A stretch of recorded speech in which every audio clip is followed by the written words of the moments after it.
Hey guys, I'm here for another EDH deck tech, this time on Arcum Dagsson. First, the General himself. Arcum Dagsson costs 3 colorless and 1 blue. Legendary creature, Human Artificer. 2/2. Tap. Target artifact creature's controller sacrifices it. That player may search his or her library for a non-creature, non-artifact card. Non-creature artifact card. Put it into play, then shuffle his or her library. There are many ways to abuse this, and it doesn't even need abuse to be powerful. And he's blue. Blue. First we get on into the mana base. See the Synod, because it's an artifact land.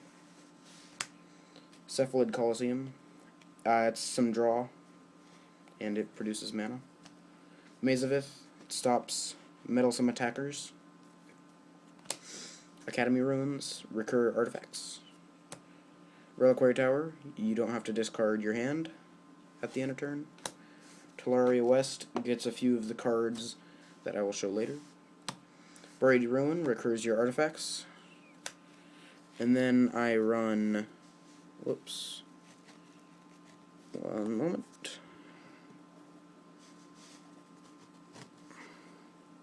My apologies. Let me count. 12, 13, 14, 15, 16, 17, 18, 19, 20, 21, 22, 23, 24, 25, 26, 27. Just had to make sure, sorry. 27 islands. So that's going to be making up our mana base. First, dudes or ways to make dudes to sack to Arcum. Mirror Turbine makes a dude to sack to Arcum every turn. Skill Borrower. This can either be utility or just sacking to Arcum. Scarecrow to return your other dudes you sack to Arcum, or just to sack it, or to net a card. Silver Mirror to get out Arcum quicker, and to also sack to him. Solemn gets you a land, draws a card when you sack him to Arcum. Palladium Mirror, same as the Silver Mirror, gets him out quicker, and you can sack him, as well as Plague Mirror. And Alloy Mirror. Ethereum Sculptor helps you get out other artifacts more quickly, also able to sack to Arcum. Cage Sun, it doubles your mana. Pretty much a necessary card in all one-color EDH decks. Thran Dynamo, it's an artifact rock that makes mana. Lotus Bloom, there are several ways to cheat this out, or you can just suspend it if you're not doing anything for a couple turns. Darksteel Ingot, quick mana fixing. Well, I guess not fixing, acceleration. Soul Ring. Now let's get into our counter spells. We have Dissolve. Oops. We have Dissipate. We have Swan Song. Hinder for tucking generals. Cancel, just a straight up counter. Venser to bounce uncounterable spells, or just to bounce permanents. Spell Crumple, also to bounce or to tuck generals. Cryptic Command, in my opinion, the best counterspell in EDH because of its versatility. Force of Will, it's a free counterspell, pretty much necessary in many decks. Sorry guys, this does not want to work. There we go. Next we have Stoic Rebuttal. Since this is an artifact deck, most of the time it will just cast 2, for it's basically a second counterspell. Pact of Negation. It's a free counterspell, and you can trick your opponents by tapping out. Counterspell, just a counter target spell. Now let's move into some of the combo pieces. This specific combo uses Mycosynth Lattice to turn all your permanents into artifacts, Darksteel Forge to turn all those artifacts into indestructibility, and then Nevin Rail's Disc to destroy all your opponent's permanents because they're artifacts, but none of yours because they're indestructible. Activating Arcum a couple times basically gets this online, and there are many ways to abuse Arcum and to get them out other ways.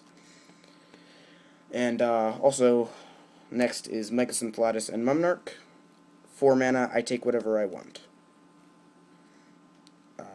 And Mumnarch itself is 3, target permanent becomes an artifact, and 4, gain control of target artifact.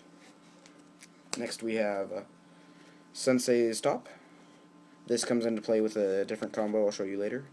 It also has some versatility. Filigree Sages, Planar Portal, Rings of Brighthearth, and Basalt Monolith. How Rings of Brighthearth and Basalt Monolith works is you tap Basalt Monolith to add 3 to your mana pool. And then you pay 3 to untap it and copy that with Rings of Brighthearth. The first one goes off, and then you tap it for 3 more, then the second one goes off. Rinse, repeat, if you didn't know. And then if you have Sensei's Top, then you can infinitely draw your deck by activating its ability and copying the ability many times. And also, instead of Sensei's Top, you can have Planar Portal and Filigree Sages to infinitely tutor your deck. Then you can untap Planar Portal infinite times and search your deck. For this you need Mycosynth Lattice for infinite colored mana. If you can draw your deck with Sensei's Top or tutor it with Planar Portal, then we have Lab Maniac to win. Now we're getting into other ways to cheat out artifacts. You can untap artifacts and -X to search out an artifact. Reshape. Pay X. It's just a way to tutor out and put in an artifact. It's really good most of the time. And also partially because I don't have a transmute artifact. Master Transmuter is really good with Spinovish Saw, which we also have in the deck. Return an artifact you control to its owner's hand and put an artifact into play. Kuthalda Forge Master. Sacrifice 3 artifacts to go in for an artifact and put it into play. It's basically Tinker on a stick. It's very powerful. Next we have some Tutor and Fetch and Draw. Trinket Mage gets Top or Soul Ring or Voltaic Key. Fabricate gets you any artifact out of the deck, which is obviously very powerful. Impulse draws you a card, except you get to look at the top 4. We have Jace the Mind Sculptor. This isn't only draw. You can also Fate Seal, Boomerang, or Unsummon, and the ultimate basically wins you the game, but most of the time we're just going to be using his Brainstorm 0. Jace Beleren, you can minus him to draw a card or plus to have each player draw a card. Therefore very powerful in EDH for if you're trying to be political. Consecrated Sphinx, also good with Jace Beleren. Let each other player draw a card and draw 2 off each of those. And it draws you so many cards. It's very powerful. Brainstorm, draw 3, 2 on top. Thoughtcast, you almost always play this for 1 blue to draw 2, which is very powerful. See Beyond, draw 2 cards and shuffle a card in. This is to shuffle in cards for Arcum that you drew. Say you have a Darksteel Forge, you don't want that in your hand, you want it in your deck so you can get it for free. Thirst for Knowledge, just draw 3 and most of the time discard 1. Illusionist Bracers. Now we're into ways to manipulate Arcum and protect him. This just makes Arcum's ability go off twice. 1000-Year Elixir lets Arcum activate right when he comes into play, and lets him activate twice if you have a mana to untap him. We have Teferi. This protects Arcum because if they cast a spell to try and kill him, they cannot counter your counter, so if you counter it, then it's just done. Spellskite. If they try to target Arcum, then you can change it to Spellskite for paying 2 life or blue. Lightning Greaves, Shroud and Haste. Now we have some of the miscellaneous goodies of the deck. We have Unwinding Clock, which untaps all your artifacts. Clock of Omens, tap 2 artifacts to untap target artifact. Phyrexian Metamorph, just copy one of your artifacts or an opponent's creature. Voltaic Key to untap target artifact. Shimmermere, give all your artifacts flash, and he has flash himself. Leyline of Anticipation, you can possibly get it out for free, and it gives all your non-land cards flash.